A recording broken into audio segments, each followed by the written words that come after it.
ओम अज्ञानतिमिरान्धस्य ज्ञानाञ्जनशलाकया चक्षुरुन्मिलितमेन तस्मै श्रीगुरुवे नमः। श्रीचैतन्यमनोभीष्टं स्थापितमेन भूतले स्वयं रूपकदा मह्यं ददाति स्वपदान्तिकं। वन्देऽहं श्रीगुरुः श्रीयुतपदकमलं श्रीगुरून् वैष्णवाचं श्रीरूपं साग्रजातं सगण रघुनाथान्वितं तं सजीवं साद्वैतं सावधूतं परिजनसहितं कृष्णचैतन्यदेवं श्रीराधाकृष्णपादान् सगणलिता श्रीविशाखान्विताश्च नित्यानंदम नमस्तुभ्यं प्रेमानंद प्रदायते कलवकलमस्य नाशाय जानवे पतये नमः।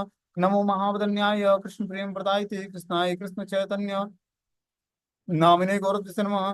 पंचतत्वात्मकं कृष्णं भक्त रूप स्वरूपकं भक्तावतारं भक्ताख्यं नमामि भक्ति शक्तिकम्।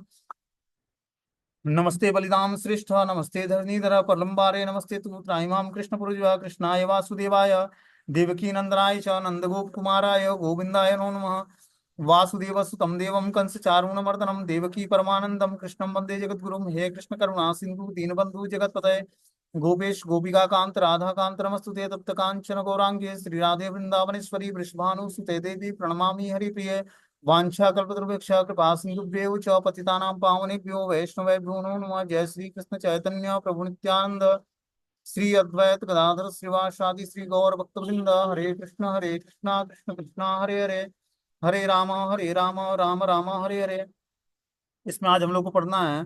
हम लोगों ने ब्रजमंडल की परिक्रमा में गोवर्धन से आगे बरसाना धाम की परिक्रमा की हम लोगों ने, और बरसाना धाम से आगे जो है नंद गांव के लिए जाना शुरू किया। तो नंद गांव पहुंचकर हम लोगों ने नंद कुंड जो वृषभानु कुंड है, और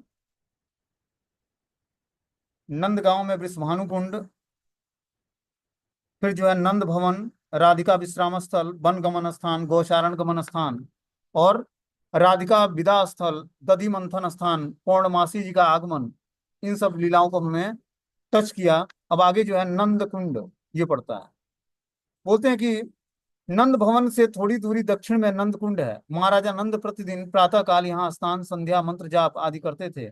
कभी कभी कृष्ण और बलराम भी अपने को भी अपने कंधे पर बैठाकर लाते थे और उन्हें भी स्नान कराते थे। कुंड के तट पर स्थित मंदिर में नंद बाबा और उनकी गोद में बैठे बाल्य स्वरूप कृष्ण और दाऊद जी की बड़ी ही मनोहर झांकी है।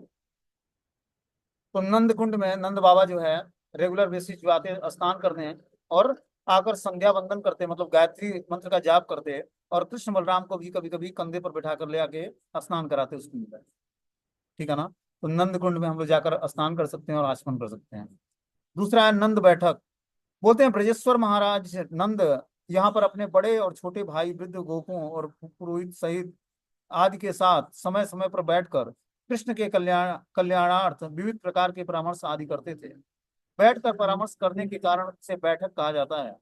84 कोस ब्रज में महाराजा नंद की बहुत सी बैठकें हैं। नंद बाबा गोकुल के साथ जहां भी विराजमान होते हैं वहीं पर समयोचित बैठकें हुआ करती हैं।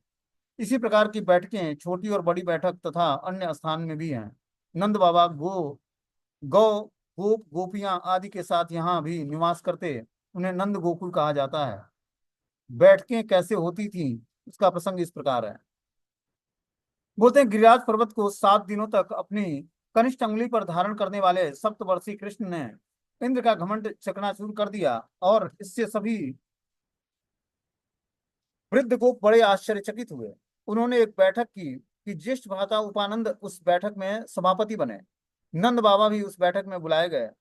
वृद्ध गोपों ने बैठक में अपना अपना यह मंतव्य प्रकट किया कि श्री कृष्ण एक साधारण बालक नहीं है। जन्मते ही उन्होंने पूतना जैसे भयंकर राक्षसी का खेल खेल में ही मार डाला। तत्पश्चात सक्टासुर, तृणावर्त, अगासुर आदि को मार गिराया। कालिया जैसे भयंकर नाग का भी दमन कर उसे कालिया दह के बाहर कर दिया। अभी कुछ ही दिनों में गिरिराज जैसे विशाल पर्वत को 7 दिनों तक अपने कनिष्ठ उंगली पर धारण करके मूसलाधार वृष्टि और आंधी तूफान से सारे ब्रज की रक्षा की है। यह साधारण बालक का कार्य नहीं है। हमें तो ऐसा लगता है कि यह कोई सिद्ध पुरुष, देवता या स्वयं नारायण ही है। तो सारे जब गोवर्धन धारण कर लिए भगवान, तो नंद बाबा अपने बड़े भाई उपानंद की बैठक में वो सभापति बनते हैं उपानंद जी, और नंद बाबा को भी बुलाया जाता है। सारे गोप ग्वाल जो है नंद बाबा को और उपानंद को सभापति बनाते हैं और नंद बाबा को भी बुलाते हैं बैठक में, और भगवान के कृष्ण के बारे में चर्चाएं करते हैं कि जो बालक है नंद बाबा का, ये साधारण बालक नहीं है। ये क्या है? या तो ये स्वयं जो है सिद्ध पुरुष है, या देवता है, या स्वयं नारायण ही है, क्योंकि इस तरह से ये जन्म के साथ ही पूतना का वध किया, फिर सट्टासुर, तृणावर्त, अघासुर सबको मारा और कालिया को कालिया दल से दूर भगा दिया। 7 दिनों तक अपने कनिष्ठ उंगली पर इसने मूसलाधार वर्षा होते समय इसने गिरिराज गोवर्धन को धारण किया। तो ये साधारण व्यक्ति नहीं है। आगे बोलते हैं कि जो है नंद और यशोदा का पुत्र मानकर इसे डांटना, डपटना, चोर, उदंड आदि संबोधन करना उचित नहीं है। अतः नंद, यशोदा और गोपियां सावधानी से सदैव इसके साथ प्रीति और गौरवमय व्यवहार किया करें।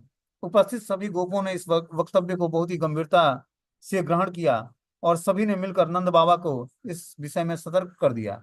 नंद बाबा ने हंसते हुए बहुत उनके बातों को उड़ा दिया और कहा कि आदरणीय सज्जनों, आपका वक्तव्य मैंने श्रवण किया है, किंतु मैं कृष्ण से लेस मात्र भी किसी देवत्व या भगवत्ता का लक्षण नहीं देख रहा हूँ। मैं इसे जन्म से जानता हूँ। भला भगवान को भूख और प्यास लगती है? यह मक्खन और रोटी के लिए दिन में 50 बार रोता है। क्या भगवान चोरी करता है और झूठ बोलता है?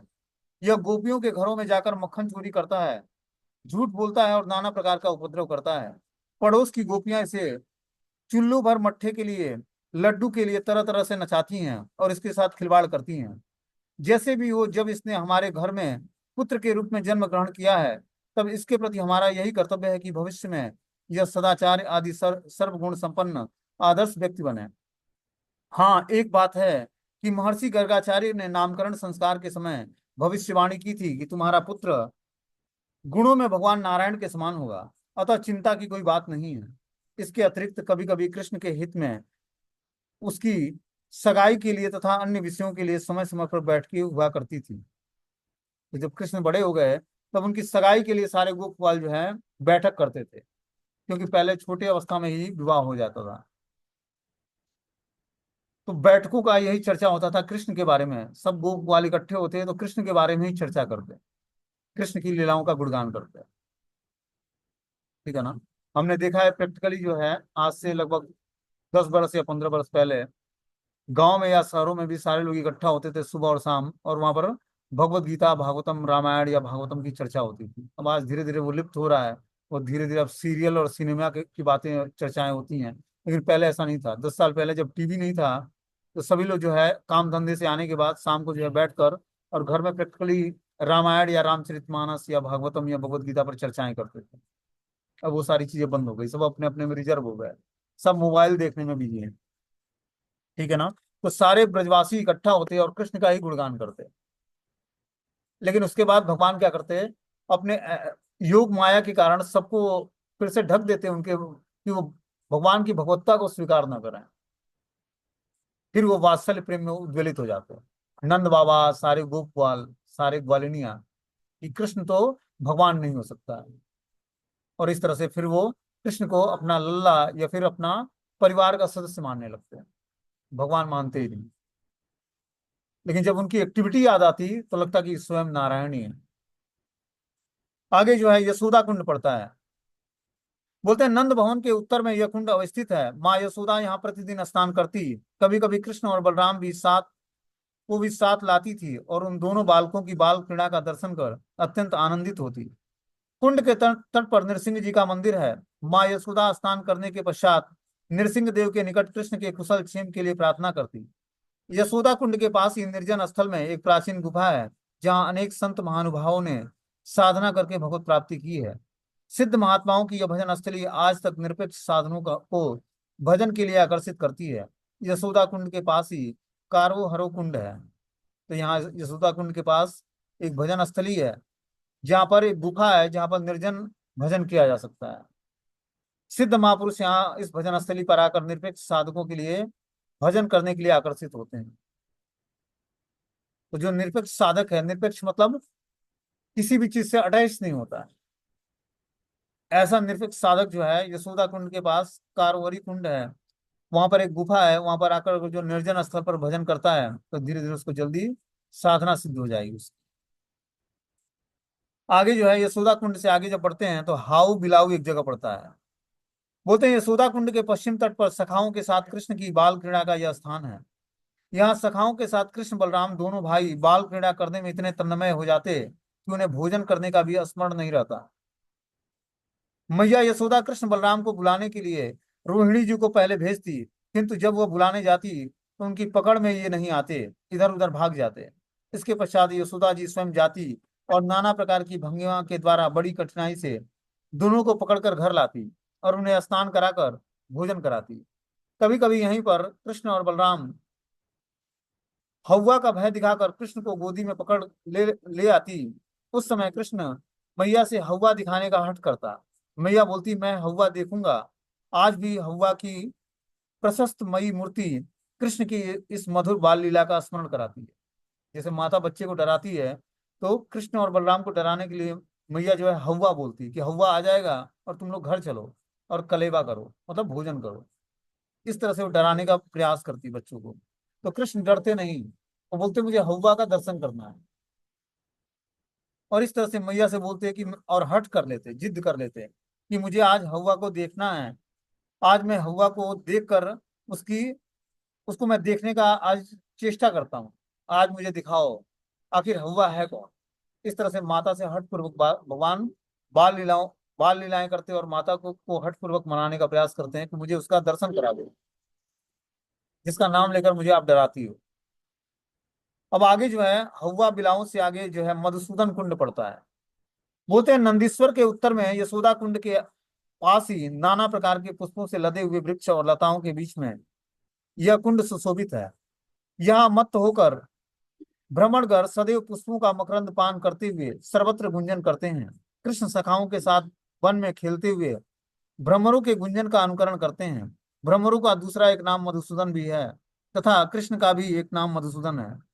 दोनों के यहाँ गुंजन का स्थान होने के कारण इस स्थान को मधुसूदन कुंड कहते हैं।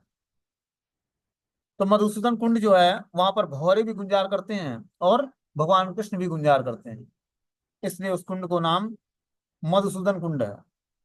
कृष्ण सखाओं के साथ वहां पर वन में खेलते हुए भ्रमरों के गुंजन का अनुकरण करते हैं, इसलिए उसका नाम मधुसूदन कुंड है। मधुसूदन नाम भगवान कृष्ण का भी है और मधुसूदन जो है भौरे को भी बोला जाता है। मधुसूदन कुंड से आगे बढ़ते हैं तो पानी हारी कुंड पड़ता है। बोलते हैं इसका नामांतर पनघट कुंड भी है। ब्रजवासी इसी कुंड का विशुद्ध मीठा जल पान करते थे। गोप रमणियां इस कुंड पर जल भरने के लिए आती थी और इसलिए इसे पनघट कुंड भी कहते हैं। कृष्ण भी गोपियों के साथ मिलने के लिए पनघट पर उपस्थित होते। विशेषकर गोपियां कृष्ण से मिलने के लिए ही उत्कंठित होकर यहाँ आती थी। जल भरते समय कृष्ण का दर्शन ऐसी तन्मय हो जाती कि मटकी खाली है या जल से भरी है इसका भी उन्हें ध्यान नहीं रहता था। किंतु किंतु उनकी हृदय रूपी मटकी में प्रियतम अवश्य भर जाते। पनघट पर एक निर्गुण रहस्य यह भी है कि गोपियां यहाँ कृष्ण का प्रतिज्ञा स्मरण करने आती और मैं वहां तुमसे अवश्य ही मिलूंगा। कृष्ण उस पनघट को निभाने कृष्ण उस पन को निभाने के लिए वहां उनकी प्रतीक्षा करते हुए निश्चित रूप से मिलते। अतः कृष्ण और गोपियां दोनों का पन यहाँ पूरा होता, इसलिए इसे पनघट बोलते हैं। मतलब कृष्ण और गोपियों का मिलन इस घाट पर होता है, इसलिए उसको पनघट घाट बोलते हैं। जबकि गोपियां अपने घर से जो है खाली मटकी जल भरने के लिए लाते, लेकिन उनका वास्तविक उद्देश्य क्या था? अपने हृदय को भगवान के दर्शन से भर लेना। अब पानीहारी कुंड से आगे बढ़ते हैं तो चरण पहाड़ी एक जगह पड़ती है।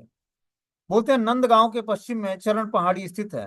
कृष्ण ने यहाँ लाखों लाखों गायों को एकत्रित करने के लिए गौचारण के समय इस पहाड़ी के ऊपर बंसी वादन किया था। तो चरण पहाड़ी पर भगवान कृष्ण लाखों लाखों गायों को एकत्रित करके और गौचारण के समय इस पहाड़ी पर ही बंसी वादन किया था। बंसी के करुण और मधुर स्वर से यह पहाड़ी पिघलने लगी और कृष्ण के श्री चरणों के चिन्ह यहाँ पर अंकित है। तो भगवान ने इस पहाड़ी पर जो है मधुर बंसी बजाया था। बंसी की ध्वनि से पहाड़ी पिघलने लगी और भगवान कृष्ण के चरण छाप आज भी वहां पर उपस्थित हैं। परम भक्त अक्रूर जब कंस के आदेश से कृष्ण और बलराम को ले जाने के लिए मथुरा से नंदगांव आ रहे थे, तब नंदगांव के निकट पहुंचने पर उन्होंने पहाड़ी के ऊपर और आसपास सर्वत्र ही रीति में कृष्ण के चरण चिन्हों का दर्शन हुआ। वे इन चरण चिन्हों में लोट पोट कर भाव विह्वल होकर रोदन करने लगे। आज भी भक्त लोग श्री कृष्ण के चरण चिन्हों को देखकर भाव विह्वल हो जाते हैं। तो वहां पर पहाड़ी पर चरण पहाड़ी उसका नाम ही है। वहां पर भगवान की बांसुरी से क्या हुआ, वो पहाड़ी पिघलने लगा और भगवान के चरणों का छाप उस पर बन गया। वो लीला स्थली आज भी है, भगवान के चरण चिन्ह वहां पर आज भी है। अक्रूर जी जब आ रहे थे वृंदावन के लिए भगवान कृष्ण और बलराम को लेने के लिए, तो उसको देख कर जो है चरण चिन्ह को और दर्शन करके लोटपोट होकर विवल हो जाते हैं। ठीक है ना। आगे जो है गायों का खूंटा एक स्थान पड़ता है। बोलते हैं चरण पहाड़ी के नीचे ही रोहिणी कुंड, मोहिनी कुंड, खेत में गायों को बांधने के खूंटे, यहाँ नंद बाबा की गौशाला थी जिसमें गायों को बांधा जाता था। आज भी ब्रजवासी महिलाएं किसी विशेष दिन पर खूंटों की पूजा करती हैं। जो खूंटे होते हैं जिसमें गाय को बांधा है, तो 9 लाख गायों को बांधने के लिए खूंटे थे वहां पर। तो ब्रजवासी माताएं एक पर्टिकुलर दिन आता है जिस दिन उस खूंटों की पूजा होती है। भगवान की गायें कोई साधारण गाय नहीं थी, ये सब देवी देवता थे भगवान के। अलग अलग लीलाओं में ये पार्टिसिपेशन करने के लिए, जो वात्सल्य भाव में जो जो भगवान के भक्त थे, वो गाय बन के आए थे भगवान को आनंद प्रदान करने के लिए। वो सब जो है कामधेनु गाय थी। जितना आप चाहो उतना दूध निकाल लो, और जब चाहे तब उनसे दूध ले लो। और एक से एक स्वादिष्ट और सुगंध भरा दूध था उनका। ऐसी गाय थी। बोलते हैं वृंदा देवी, चरण पहाड़ी से थोड़ी दूरी पर उत्तर दिशा में वृंदा जी का कुंज है। श्री कृष्ण की प्रकट लीला के समय वृंदा जी यहाँ निवास करती थी। यहीं वे संकेत आदि कुंजों में दोनों का मिलन कराती थी। कभी कभी योग माया पूर्णिमा देवी से परामर्श कर उनके आदेश के विभिन्न युक्तियों से राधा कृष्ण युगल का मिलन कराकर आनंदित होती थी। यहाँ पर वृंदा देवी का कुंड भी है जहाँ वे स्नान आदि करती थी। ये विचित्र वस्त्रों को धारण करने वाली, नाना प्रकार के आभूषणों से अलंकृत राधा कुंज कृष्ण की कुंज लीलाओं की अधिष्ठात्री बन देवी हैं। वृंदा देवी की कृपा के बिना राधा कृष्ण की लीलाओं में प्रवेश करना असंभव है। इन्हीं मूल वृंदा देवी का अर्चा अवतार तुलसी जी हैं, जिनके पत्तों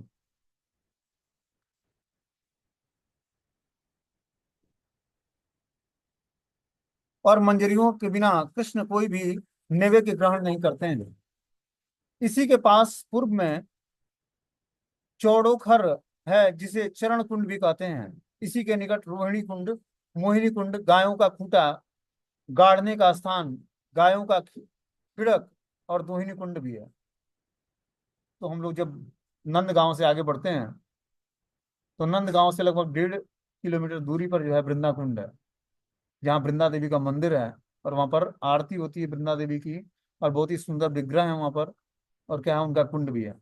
उस कुंड में हमें जाकर आचमन करना चाहिए, और वृंदा देवी को प्रणाम करके उनके मंदिर की 4 परिक्रमा करनी चाहिए।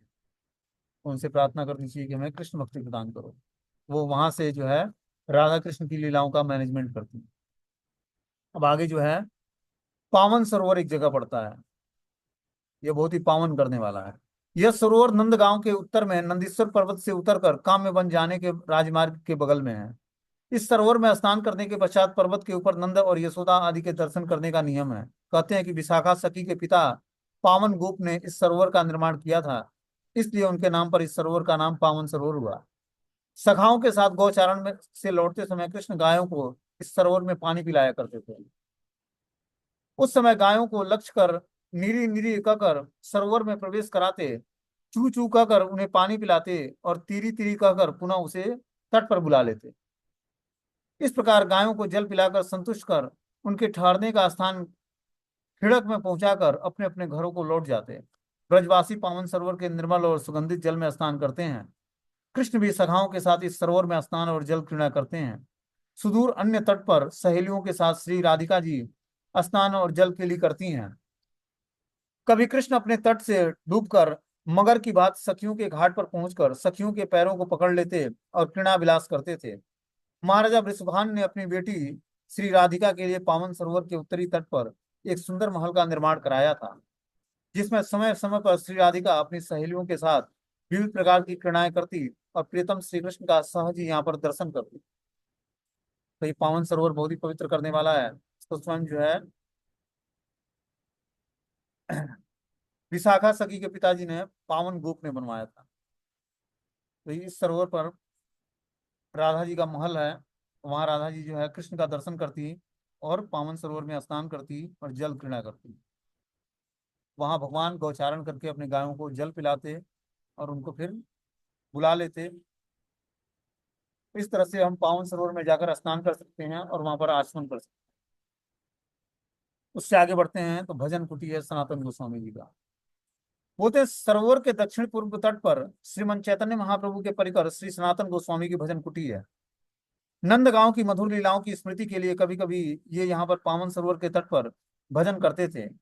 यहीं से वे कभी कभी कदम टेर के निकट शिला रूप गोस्वामी की भजन कुटी में सत्संग के लिए जाया करते थे। शिला रूप गोस्वामी ने की भजन कुटी में सत्संग के लिए जाया करते थे। शिला रूप गोस्वामी भी यहाँ सनातन गोस्वामी के पास आते। अभी तक भजन कुटी में श्री सनातन गोस्वामी की परंपरा में बहुत से गौड़ीय भक्तगण उनमें भजन करते आ रहे हैं। तो भजन कुटी सनातन गोस्वामी की है, जहाँ पर आज भी गौड़ीय वैष्णव संप्रदाय के कुछ भक्त लोग जाकर वहां पर भजन करते हैं।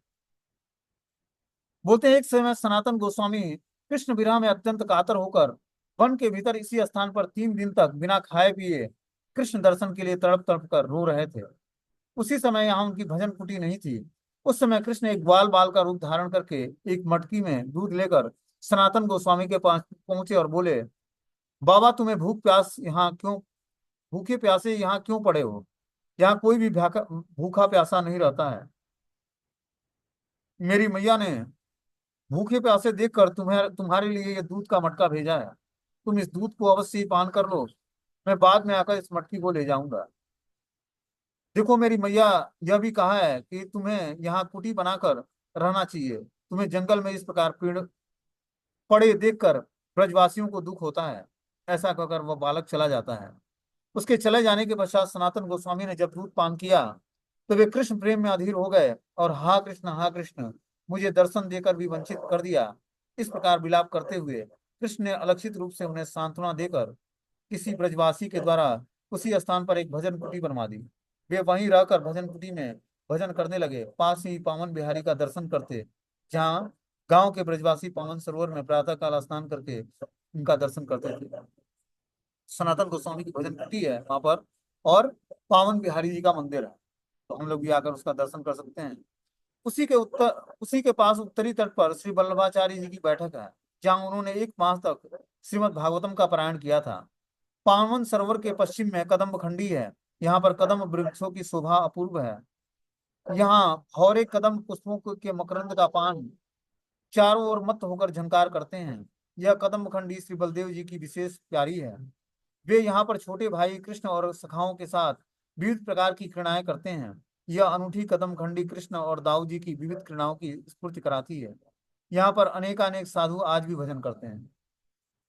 तो वहां पर बलदाऊ जी का मंदिर है और वल्लभाचार्य जी की बैठक है, और अनेकों भौरे जो है वहां पर मत होकर झंकार करते रहते हैं।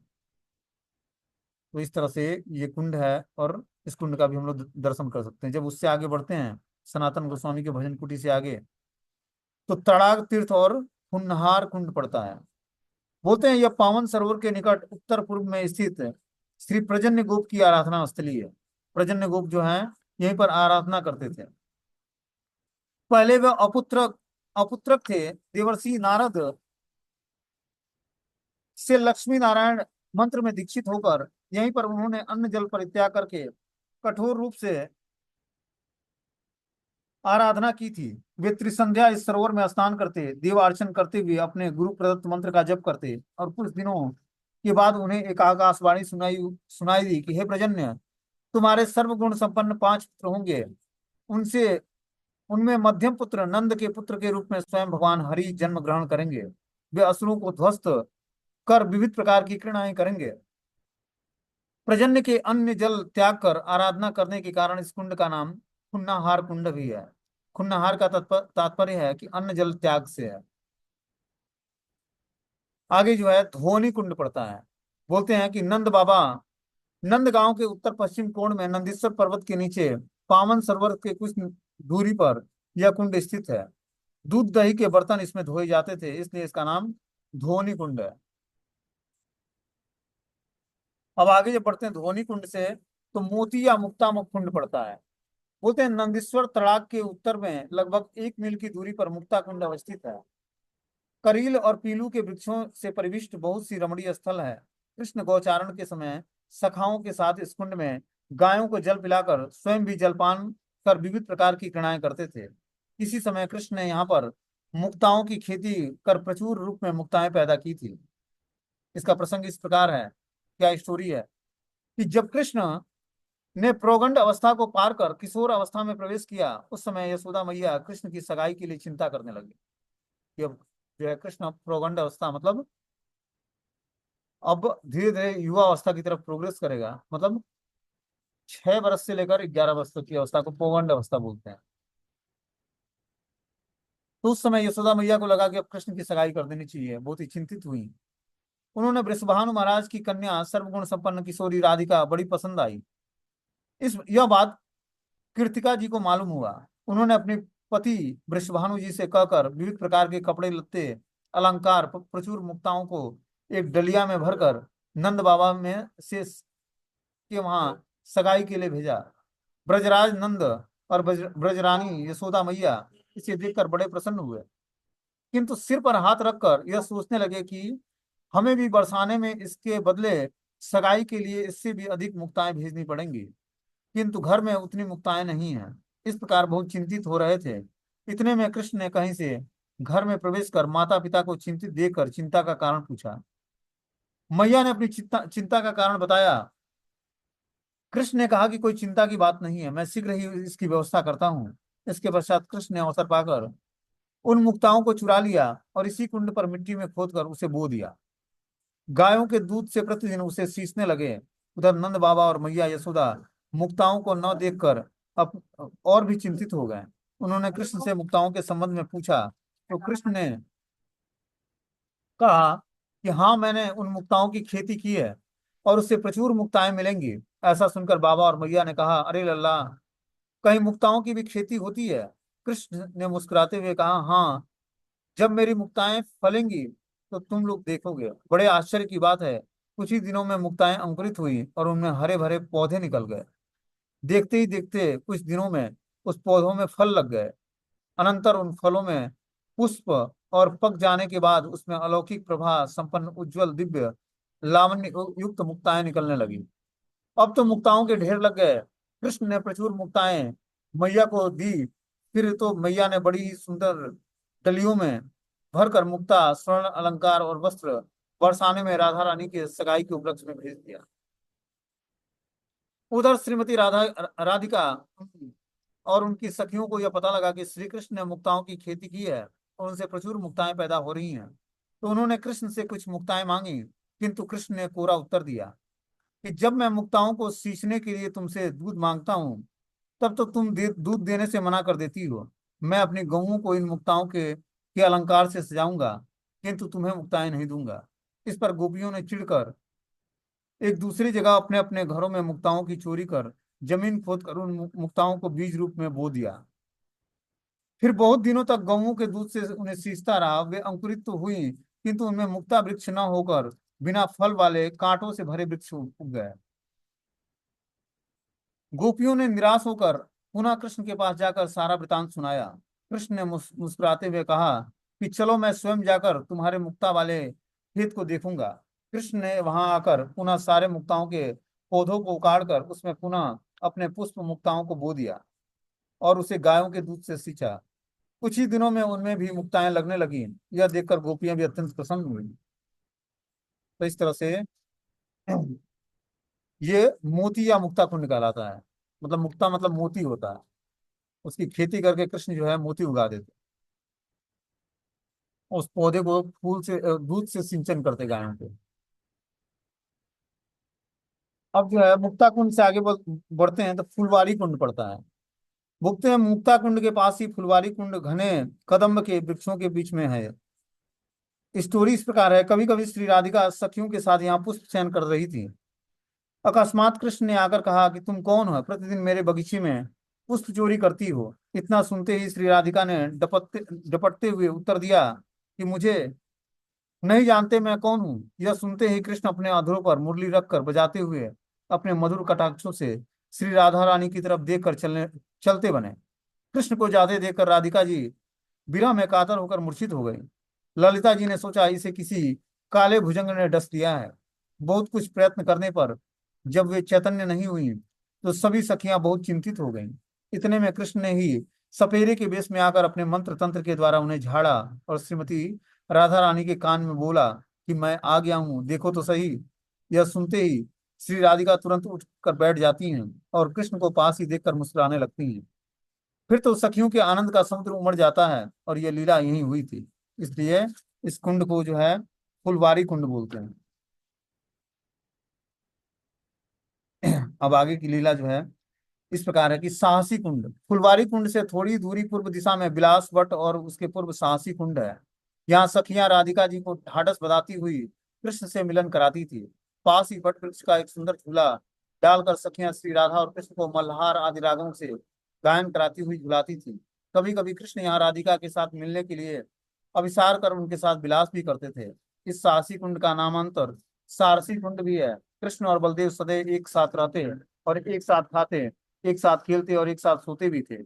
एक समय यहाँ पर दोनों भाई खेल रहे थे।